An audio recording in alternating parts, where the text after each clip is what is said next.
Welcome back to Spitballin Cards. In today's video, we're talking about how we allocate funds in the hobby between singles and investments and wax and all that good stuff. So in this episode, you have me, Scott, we have Chris, we have Jeff, and we have Ty, aka Raptor.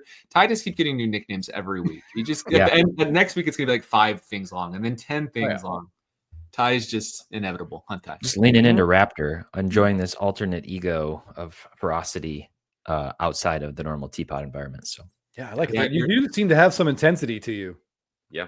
Ty is unshackled from Sports Card Investor right now. Raptor is out to play. So it's perfect. And then we have 2 cops on the scene right now. Chris and Jeff both showed up randomly with mustaches. I didn't get the memo. I would have totally had You should have. Yeah, you had a mustache a couple months ago. My wife hates it. There's a little 5 o'clock shadow there going on, Scott. I think. Yeah, our wives are not fans either. Yeah, except Chris and I are part of a Freddie Mercury tribute band. You may not have heard, but yeah, we had a show this weekend. Yeah, these mustaches are not putting to rest the rumors that Jeff and I don't have wives, that we are in fact married to each other. These mustaches aren't helping. Yeah, I was about to say, guys. But that's okay. They were like this on the screen. They were right next to each other. I'm like, I have to separate them. So before we started, I at least made it offset, so it's not as much mustache. I did meet someone who claimed to be Chris's wife, and I don't know why someone would claim that unless it were true. So yeah, there's certainly there's no benefit to lying about that. I mean, you could hire someone, Chris. You could have paid someone. I could have. People do it at Thanksgiving dinner all the time. Yeah, that's a better way to allocate funds, if you will, than into the Jared Kelnick PC that Jeff and I were working on a couple of years ago, for sure. Hey, speaking of which, what did you think of Jared Kelnick not running out a double? Because thought it was a home run, he's pimping it, and then Acuna called out Brian Snitker. How'd you feel about that as a Braves fan? I mean, there isn't a lot to feel good about as a Braves fan. By the way, I shaved this mustache on Friday. I took my wife out to dinner with Jeff and his wife. They do exist. And we thought it'd just be funny to go in mustaches and see what they said. But the Braves won on Friday, and then they won Saturday, and then they won Sunday. So it's Monday, the 21st. I'm going to rock this mustache, and we have a winning streak going. So yeah, you are. Change. That's just how it is. How do I feel about it? I mean, Acuna just likes to say whatever he's feeling, and he's right. Snitker did bench him in 2019 for not running out a fly ball. He, of course, stopped at first, whereas Kelnick just tried to make up for it like an idiot and got thrown out. And the thing that bugged me the most, honestly, was Snitker saying he didn't see it. Yeah, I didn't get that part. Like, what part of the game is he watching? Walt Weiss didn't see it. No one said anything to him about it. That whole thing just seems very strange to me. I don't know. I mean, Kelnick should be putting his head down and sprinting every single time he makes contact. It's not that often. Like, he should have the energy to do it. Snitker was watching highlight reels of their minor league talent, wondering who he could call up soon. Snitker was just watching the latest episode of NCIS and Jeff. Origins. Yeah, maybe. Origins, 2 episodes left. If you guys don't know what we're talking about, Jeff is a Hollywood movie star. He's in NCIS Origins as a cop. Yeah. I asked him if that's why he had the mustache. He said no. So it's just no, I didn't have the mustache, but I am in these last couple episodes. So check it out Monday nights. I turned off the Bucks Pacers game, Jeff, to watch Origins after it was obvious that game wasn't going the way you and I wanted it to. So yes, I appreciate that. Origins has great reviews. Great reviews. Highest Rotten Tomatoes score of any NCIS show, and there's a lot of them. So that's pretty impressive. That is impressive. 2 more episodes. Time to catch up. I told Jeff and his wife the best compliment I could ever give that show is the truth. My dad doesn't like it. Like, he's 88 years old and he does not like it. He wants shows that wrap up in a bow. He wants this like crime mystery solved, and that's it. Like but that show is. They tell longer stories. It's more character driven, and my dad is not interested whatsoever. Yeah, sorry, Mr. What is it on, Jeff? What's it on? It's on CBS. I'm going to be figuring out Central. Once the whole series is out. I'm going to figure out how I can binge the whole thing with my wife. We're Paramount Plus. Paramount Plus right now. Yeah, that's what Raptor's doing. I'm going to do it for a week though, so I have to wait for them all to be out. I'm pretty sure we just set a record. That was 4 minutes and like 25 seconds, and not a single baseball card was mentioned. Bill's going to edit this whole thing out. Hey, but not the entire thing. Last thing. Speaking of Star Wars, I'm wearing a Star Wars shirt. If anybody's just listening to audio, we're finishing the Bad Batch, and you're about to appear in that episode. So can I ask a question about your character in the Bad Batch? Yeah. Where does he come from? I was trying to were you mentioned before you were in like an Imperial officer in prison? No, I think I just was off Written maybe in? at the Imperial Academy, and then they needed another lieutenant. But yeah, it seems like I have quite a bit of power for not having existed before. But it's a big universe. There's a lot of things going on. Maybe they'll do the Lieutenant Novitz prequel, and we'll find out. Oh, I can't wait for it. All right. Well, welcome back to Spitballin Cards, and we're talking about baseball cards now. Jeff And- needs autos in a Star Wars product. That's all I'm going to say. That's like a life dream for Yeah. Jeff. We need to make that happen. It's He true. Yeah. Yeah. Mama Break Stephanie has some connections, and I'm hoping that she'll be able to talk to Well, Mike you guys Mayhem. know the main guy at Topps, and Star Wars is a product at Topps. I feel like you have a connection there too. I know. We just have to convince them that it's a necessary part of the Star Wars universe. Yeah. If they tell them that'll be the first hobby box I buy in a long time. If your autographs are live in there, I will change. Paparazzi, one of one. Oh, who's this guy? Everyone's like, "Oh, this guy again." That's gonna be disappointing. bad. Everybody opening boxes. Yeah. But hey, Yeah, I won't sign it like Jackson Merrill. I'll really sign my full name. Oh, Perfect. There we go. All right. Yeah. Step 1, no more MLB Gala SSP cards. Step 2, Jeff gets an auto in a Star Wars product. Yes, we've got our itinerary next time Mike comes on. Perfect. Awesome. Okay, well, let's talk about a question that was asked to us last week. Was it through our Instagram? Is that who asked it? Through Instagram, yes. Yeah. And typically, just so you know, we have a Patreon, and on that Patreon, we have whole episodes from viewers. They request topics, and we do actual episodes on those topics. One of which right now, Phil and Chris? They did an episode on like what's the best wax to invest in. And Phil's going to release a few episodes. I think his first one is on Topps product, then it's going to be Bowman and so forth. And so on Patreon, you can get your questions answered, which is great. But we're doing that in this episode. How do you each allocate money in the hobby? Let's say your PC versus investment versus wax. Do you have a specific breakdown? Do you just buy what you want and hope that it's a good investment? How do you each operate? You guys are kind of weird because you, Chris and Jeff, you buy cards together. We do, yeah. The if you want to, I hate the word investment, but if you want to talk like the investment cards are usually ones because they're higher dollar. They're cards that Jeff and I will buy together, and we'll sort of discuss them. It's always good to have like someone to bounce ideas off of. And if Jeff comes to me with a card he likes, or I go to him and I'm like, hey, what do you think about this? If the other one likes it, we end up just splitting it and kind of limiting the danger. Share the risk a little bit. Yeah. So Okay. fine. And so what percentage, I know you love Freddie Freeman. What percentage of your cards are PC and what cards are investments? Is there a hard drawn line? I don't think there is in my collection besides maybe Larry Walker and Billy Butler, but Billy Butler, I was going to say. I don't think there's a hard drawn line. For me, it's kind of like so for Freddie Freeman, for example, when when his cards took off, he was all PC. But when he hit that home run in the World Series, got World Series MVP, picked up his second ring, and his stuff really took off, then I was able to sort of reappropriate it, tell my wife, well, these were investments in the first place. Now they've all gone up. So I did sell some stuff at that point because sometimes you as much as we say like a card's PC and we're going to hold it forever, like it's not realistic. We're not actually going to hold these cards forever. As much as I like to say, like Jeff's going to bury me with some of these cards, but I don't think that's really reasonable. I mean, at some point, my wife's going to want to go on vacation and I'm going to sell some cards to fund it. But the percentages, I don't know. I'm not sure if I break it down. Ty, do you have a percentage you stick to?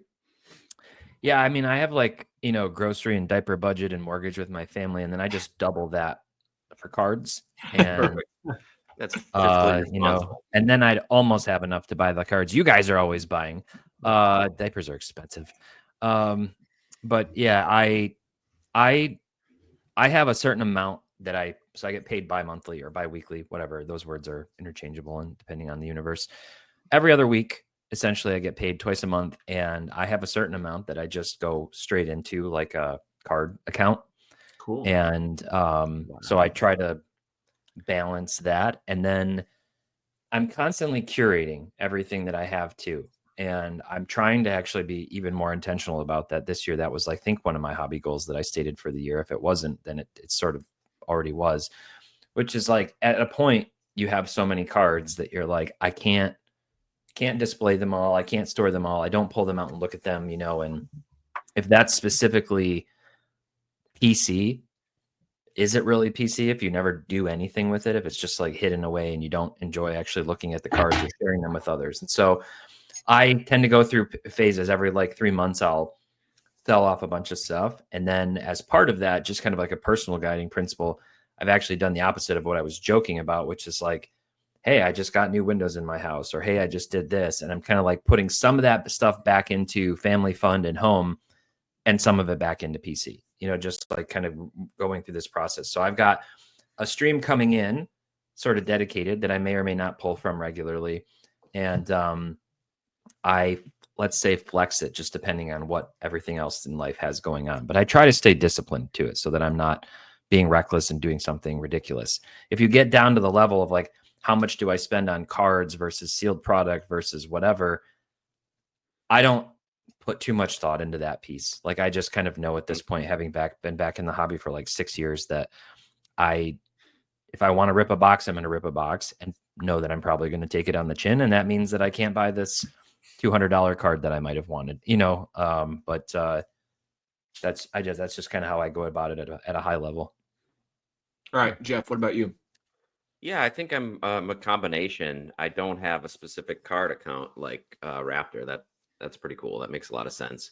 But also, like Ty, one of my goals this year was to streamline my collection. I've done pretty well so far. Like, I've gotten rid of at least 20,000 cards, multiple large flat rates out the door of just stuff that I've had. So I guess I'm trying to streamline in a way that makes me enjoy the cards I have more. So that means both PC, which I guess when I look at PC, I typically think of cards that aren't as expensive. So the cards that I put in my brewer binder, or of players, especially young guys who may not pan out, I try not to look at as investments because that kind of burned me in the past. So even some of the Churio cards that I've been buying, like just parallels of his Bowman Firsts and some of his lesser cards, I'm just considering those as PC cards, and those are going right into the PC area. When I'm thinking about spending more money in maybe what you call that investment tier, like Chris said, it's nice to have someone else to bounce the ideas off of and share the cost and risk. So a lot of the more expensive cards, usually we end up buying together. I don't have a specific dollar amount either. I've spent less and less on wax. And in fact, part of my streamlining process is getting rid of some of the wax that I have, because I don't know, when I first got back in, I really liked the idea of wax, as an investment, for whatever that meant, saving it for later. And now there's very few actual products that I would consider investments. So I'm anxious to watch this video that Chris and Phil did to learn about some of the areas that Phil, who knows a lot more about wax than I do, thinks might be worthwhile investments, because that might be an area where I would spend more money on wax. But streamlining and getting rid of stuff is the priority now, so that I can consolidate into things that I actually enjoy and want. Yeah. I will Getting rid is just such an aggressive term. I don't like that. Moving sounds but better. It feels good. It feels good. I gotta say, some of that's just it's overwhelming. It's overwhelming. And then, Are you selling your cards through ComC? Where are you sending $20,000 in a flat rate box to? Are you selling lots somewhere? Yeah, a lot of lots on Instagram. I sold a lot on Instagram. Also on Blowout, people looking for huge lots, resale lots, like thousands of autos and parallels, that kind of stuff. So not getting a lot of money, but just getting it to somebody who actually wants it, and they'll sift through it and probably That's willing to do the work to make money. Yeah, but also through ComC. I've been using ComC more this year. So on that, it's like $5 to $20 range, I'll put a box together, and then we'll usually drop a box off at a show. It's great. Why is ComC not a channel sponsor yet? We all use it, or several of us use it. If you watch this, we will not talk about you again until you pay us. There's a site I use, which will remain nameless. Refer to you as unnamed 4-letter acronym website. Yeah. But with my cards, you have one other thought, Chris? I was just going to say, like, while Ty was talking, I sort of like did some rudimentary math on this paper here. And I think if I had to put numbers on it, ideally my wax purchases would be 0%, because like Ty said, like you're just punching yourself in the face. But I also know in the real world, it's not going to be 0%, because like it's fun. It is fun to rip stuff, and alcohol exists. So I would say that 10% of my budget goes to buying boxes that I then regret. It was And- cool that you hit that Acuna, that hot box of Stadium Club Chrome that you guys ripped, though. Wasn't it Acuna? I remember. Yes, yeah, we pulled the Griffey auto out of that. That was like the the Griffey Griffey auto, auto. but and like the Acuna orange or yes, something. Acuna Yes. orange and a Griffey auto were back to Same back. pack. Yeah, Did the that Griffey was- auto even pay the box off? Oh yeah, Okay. it paid off. Actually, we didn't sell it, but the value, it probably paid off the whole night. We bought 5 of those boxes of 2020 Stadium Club Chrome before they went bananas. That's Although, I still right. know what price you got into Max. I know they're so expensive now. Yeah. You must have Try to gotten buy it now. good Might be price. tough. Yeah, we were like 175, I think, per box, give or take back then. Man, I even wish less. we bought more. Yeah, I thought you paid like the $500, $600 price. Oh, good No. Lord, no. no, okay. No. Okay, so let's say 10% goes out the door to wax and to bad decisions. Investment wise, I ideally that's like 50 to 60%. Like that's the bulk of it. And when a card gets to like a certain price, I feel like I can't just buy $1,000 PC card just because I like it. Like I feel like that's irresponsible in a way, given like the budget that I have, the lifestyle that I have. Like I can't do that. Other people can, but that's certainly beyond my limits. Like there's a couple really cool Acuna cards that have come out this last year and this year. And they straddle that line. And if I'm able to get them down to like maybe $250, $300 a card, I can do that. But some of the stuff when it comes out, those first asking prices just it just becomes unrealistic. Just for a card that I like, it's just too much money. So yeah, investment like 50 to 60, and then the PC stuff like 30 to 40, probably closer to 30, especially if I'm an Albies card comes in the mail. Like it better be that better be a lot lower percentage than anything else. So I think that math is kind of where I am in an ideal situation. For me, it's cheating to say I do both, but the PC guys that I collect are investments. Does that make sense? Besides truly one player, Billy Butler, he is a PC. Only guy who I do not care what happens to the value of that card. The rest is your Dodgers. But like Larry Walker as an example, this is more of like a leverage on 90s cards, right? It's a play on 90s cards because set collectors collect all the Hall of Famers from 90s cards. So if you buy any of them, they're all decent in some way. Plus, if it doesn't work out, I still have a card I like. So I did that kind of thing for Paul Goldschmidt. Like I made a lot of money on Paul Goldschmidt cards, even though over the years you guys have mocked me for buying his cards. I've done great on this stuff I know well. And that's kind of what it comes down to, is buying what you know well as your PC, because once you know it, you're able to make like a quick decision and buy it now on eBay because you know it's a good price. Like the more familiar you are with a player, usually the better you do because you understand their pricing structure and what cards are valuable for that person. So that's one advantage of investing in the guys you PC, but you need a PC, like Jeff said, not Billy Butler and Keston Hira. You need a PC like an Ohtani or a Trout, or someone like that. And it kind of may take some of the fun out, but I would say 0% of my purchases go to wax. Truly, maybe I'll buy a retail box, a blaster box, once every 8 months, 9 months. Like I don't open boxes anymore because I get sad every time, and I don't drink. So maybe that's my issue, Chris. I need to drink a little bit. Maybe I'll be more. We have a whole separate video on that, Scott. Yeah, Yeah. and then all of it. Pain. And I would say probably 10 to 20% is PC. Like some of these Larry Walker cards, maybe they're not a great investment. I know that, but the rest is probably mix between investment and collecting. Just barely. I made my first true investment purchase. I bought a Corbin Carroll, which is not like a guy at PC, but I still like Corbin Carroll. And so it's that same type of play. So I would classify your new Ohtani buys as investment buys, I think. Agreed. I think we have to call those I that. like Ohtani. So I'm okay if they go down a little bit, right? Like it doesn't hurt as like if my 401k goes down, I'm just sad. Wow, so but yeah. Well, what percentage of your collection is Billy Butler? Like what 1-2% that you would pay value wise? What you would pay in a given month for Billy Butlers? Like I bought not very much. I think the most I've ever spent was $1,000, $1,200 on that really big lot with 98 1-of-1s. Like not very much. All right. I'll probably spend like $50. So like less than 5% of your regular baseball card spending is Billy Butler. Yes. Yeah. But yeah. And Scott, the other thing I would say that of us all, you're the most investment focused, but also don't forget about like the sets you have that are PC sets, like your finest stuff. So maybe value wise, it's not as much collecting, but you certainly like allocate your time and your numbers of cards for your PC is higher. So that's cool. And I do have a very thorough, I probably have the best Billy Butler collection in the world, I'd say. And then I have one of the better Larry Walker collections. Like, I'm very thorough on the guys. I do PC, quote unquote. Yeah, anything worth doing is worth doing right, you know? Yep. Yeah. So I try to have that fun outlet because you need to be able to lose money and not care sometimes. Yeah, like I'm going for like some Freddie Freeman runs, like his gold refractor, his Topps Chrome gold refractor run. Like that's strictly a PC thing. Like that's just for me. I want those, that weird part of my brain wants them all in PSA 10 slabs, even though I know that's going to be like next to impossible. Like it's still like a long-term kind of PC goal.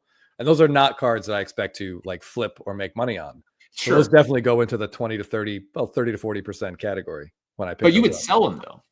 I could, but I don't want to. Like I'm not. In 5 years, you'll get bored of them, and then a super dope card will come along, and I could totally see you selling the run for 4 times what you paid for it, right? Like that's the hard part. Is everything's an investment if you wait. Yeah, but maybe it's like you find other things to sell first. Sure. There'd be a lot of other options you'd want to sell first, like children.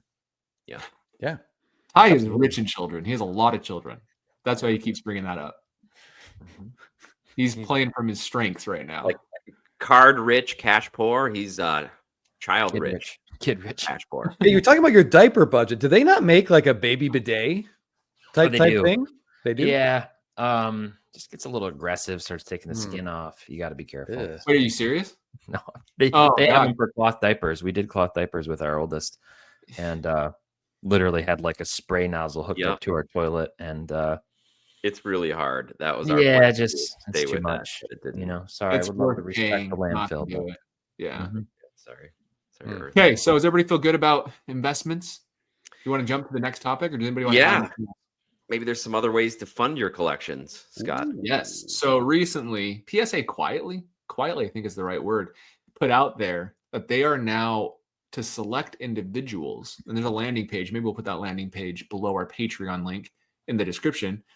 In that landing page, they're offering loans of $200,000 to $10 million, $200,000 to $10 million to people for buying sports cards through them and financing them. And technically, it's collectors, Scott. It's technically collectors. Yes, technically collectors. So Thank you. They are separate. They are separate from PSA. We do see a lot of services on Instagram, like Empire Sports Cards, I believe, is one. Fund Your Cards. There's a couple others on Instagram you can reach out to who will do the same thing, where you sign a contract and you have to pay them back under a certain amount of time, or you have to give them the cards and they can then pay themselves back, all that good stuff. But this is taking it to the next level. And so if we scroll down, it talks about buying cards now, paying later. There are some true benefits of this. I know, like loans, like 2008 financial crisis, we saw in the pandemic, some of these sports card loans didn't go great. There's benefits as, like, let's say Chris, 5 years down the line, there's a Freddie Freeman that pops up and you buy it and it's $200,000. That's what you're buying at that time. And you do now need to sell all of those gold refractors we talked about, but you don't want to sell the gold refractors before you know you're buying the card. Right? So you don't want to sell everything and then you miss out on the card and now you have no cards and just cash. So that's what this service is basically designed for. That's like the ideal situation. Or if you just want to take a second mortgage on baseball cards or a HELOC loan, that's also there. So no, it feels like an official way of what Jeff and I did with that blue Ohtani. Yes. Like we agreed to buy it and then we had like 7 days to raise the money, to pay it off essentially. Except that instead, this kind of comes with repercussions if we don't.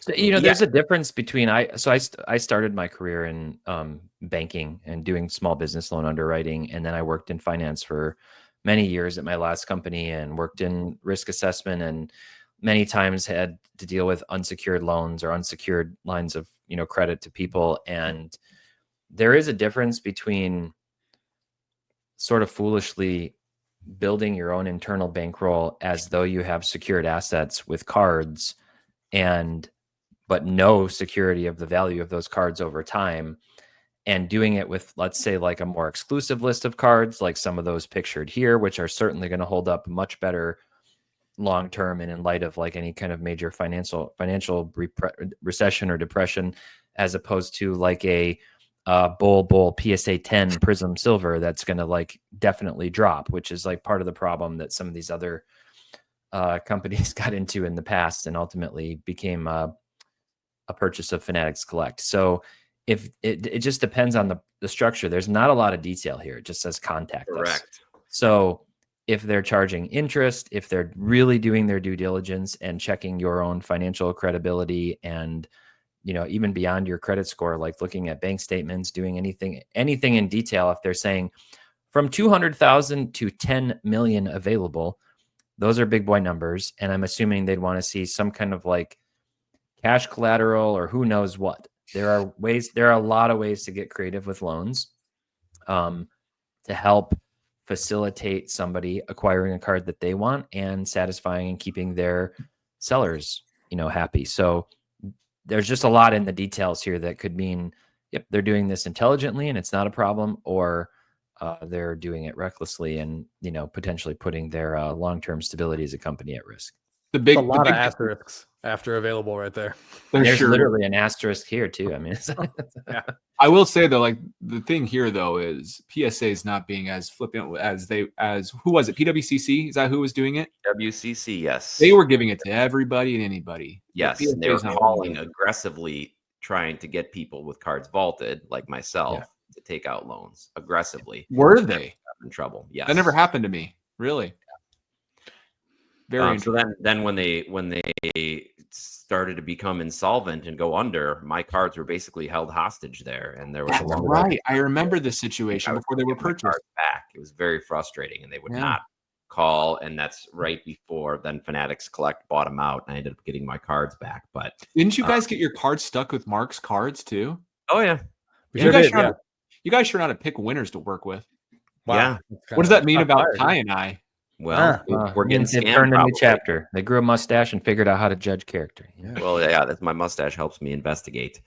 But I think, like Scott said, there are companies that do this. You see them at every big show. I know there's shows that when we go out here, we see tables where they just have big piles of cash and they say loan your cards or whatever they want to do. It's loans against your cards. So yes, there are a lot of places that do it, but not on a huge scale like PWCC did, or a company with I guess the complete hobby cachet as something like Collectors, which as Scott mentioned is a PSA parent company. So yeah, I'm just worried there are not a lot of details there. Said it's a bespoke operation, so they do it on a one-on-one basis. Who knows what kind of rates you're getting? I think there's a couple. I can think off the top of my head of a couple large-scale collectors on Instagram that are the type that they're probably going after here, with some really big merchandise in their account, and they want to vault it. So all these loans that they're giving, they're only giving off cards that they have in their vault. So you have to turn your cards over and put them in their vault, and so that's another trust issue. For somebody that's had problems with vaults in the past. Can I say one issue I have with this whole thing? I feel like in some ways it can manipulate the price of these cards because people are getting loans and paying more than they ever would if they didn't have the ability to have someone give them $10 million beforehand. So now people are willing to do a lot. Like the cards are just being bid up higher than they ever would have, which is probably partially part of the reason for doing this. That's why PWCC was doing it. That is the reason. They wanted cards to go higher and higher and higher because then it keeps the bull run going. So that is a concern I have, but this is such a high-end market that probably none of us will ever play in that space, so it's not a huge deal. But that is a concern I have on the smaller end side, even from Instagram, is there's people who are buying cards that never would have, and they're pushing the market up that never would have, and so forth. So yeah, and one thing you mentioned that's true is this was a very quiet rollout. They're not heavily publicizing it, and maybe that's intentional because they want to see what sort of reaction they get from the hobby at large before they go on to make it a bigger deal. Well, bad news for them. Mustache Jeff's on the case. Watching. All right. Any final thoughts on this? You have one, Chris? It's just the whole thing. I find it very concerning. It reminds me, like a few blocks away from our house on this intersection, there was a florist, and right on this corner. And we always just talk about this is a big shop on like a big street that must be very expensive for them. And they went out of business. Like they went bankrupt. They went out of business. And a month later, there was a lot of work being done. And then 2 weeks after that, what came in? A different florist. Really? So it's just a matter of time, I feel like, until that florist goes out of business. So like we saw what happened with PWCC, and stuff like this just worries me. Like PSA and collectors are really important to this hobby, whether you love them or hate them. They occupy a lot of real estate in this hobby. And if something like this, like the economy is questionable right now, let's leave it at that. And like the value of, like I think Jeff said, the value of cards is not guaranteed by any means, and stuff like this, like taking out loans, using cards as collateral, like I don't know, it's risky. It's extremely risky, and I would hate to see PSA take a massive beating, like, you know. But we'll see. I know what you're saying, Chris, and I definitely understand why it raises an eyebrow for anybody. Like the devil's advocate to me is, I mentioned windows. I just got new windows in my house. There's no collateral to them. They're not going to come rip the windows out of my house, but I did finance them over a period of time that I'm, just to have that flexibility and not like eat into my personal liquidity. The same thing can be true with, Scott, you mentioned Fund Your Cards and other companies like those. So let's say that grail that you've always wanted, that Gem Masters 1 of 1, that whatever comes up, and you're like, oh, I did just decide to eat into my personal liquidity to pay cash for the windows I put into my house. And now I don't have the money right now to send to this person who wants, $10K for this card, but I have the cards, but it's going to take me a week, 2 weeks, a month to sell these and get the money. Like it's basically like a short-term brokerage that helps you, with that capital. And then those companies take a fee. There are ways, like I said, that it could be done correctly. We just don't know. We don't know how they're doing it. We don't know to whom, how selective they're being. But if somebody sends you their financial information and goes, yeah, I've got $1 million in the bank in cash, and I'm asking you for, a 1-year loan of $25,000, you're okay. I feel, pretty good about that. Yeah. Yeah. I mean, in your example, that makes a lot of sense. Although, I mean, if you had $1 million in cash, I don't know why you want the loan, but in your other example, for like a short-term deal, that makes sense, except then the timing of it might be a little, if they're really doing due diligence on these people, and you have to have your cards in the vault. So I guess you'd have to be prepared for that. You'd have to have your cards in the vault originally to begin with, in case a situation like this would come up. Otherwise, if they need their money in a week, you're not going to be able to get your cards to the vault, have them check out your financial situation, underwrite any sort of loan all in the same week. So it's almost like you'd have to be prepared by having all your stuff there. Yeah. Well, to the point of why would the guy with $1 million in the bank use a loan? Maybe he doesn't have $1 million in the bank in cash because he uses the rich dad, poor dad philosophy and uses debt to do everything to continue to grow his wealth. And so he actually has no cash. He's just got $1 million in Tesla stock like Elon, and uses it to then fund doing additional things, and you just collateralize your whole existence by other things. That's kind of how that world works. Like when you get up to a high enough wealth bracket, I can see why somebody says, oh, give me a $10 million loan, because I don't pay cash. I do this different, more creative ways and avoid taxes and whatever else might be it. Or what could happen to me happened where the Paul Goldschmidt Superfractor Bowman chromatograph popped up. And I was like, I have a price, I will pay for it, which is X amount. I don't have that cash at all. That's maybe 30-40% of my PC. But like cards pop up that you don't expect to ever pop up at times. That's the worst time they could pop but Scott, would you keep your cards in their vault in case anything like that did occur? No, I went through Fund Your Cards, but I don't qualify for that loan from PW from collectors, unfortunately. But I mean, I could see myself doing it if I had to do it that way. I would give like the cards to them till I sold them through their vault, potentially. Yeah. It just seems like it's got to be something prepared. Yeah. So which is what they were saying in their ad too. We're just always be prepared in case that big card you want comes up. It happens. Sometimes a LeBron rookie that people have been looking for forever pops up, a 1-on-1, and then someone needs $10 million. Oof. You just got to have it in their vault already. Yeah. The interesting thing about this is we've noticed, PSA and collectors' MO has very much been to make changes or do things under the radar in certain cases. And then if somebody notices, and then if they happen to have Nat on for an interview or something, like he's pretty trained. He'll just like answer it plainly, this is what we're doing.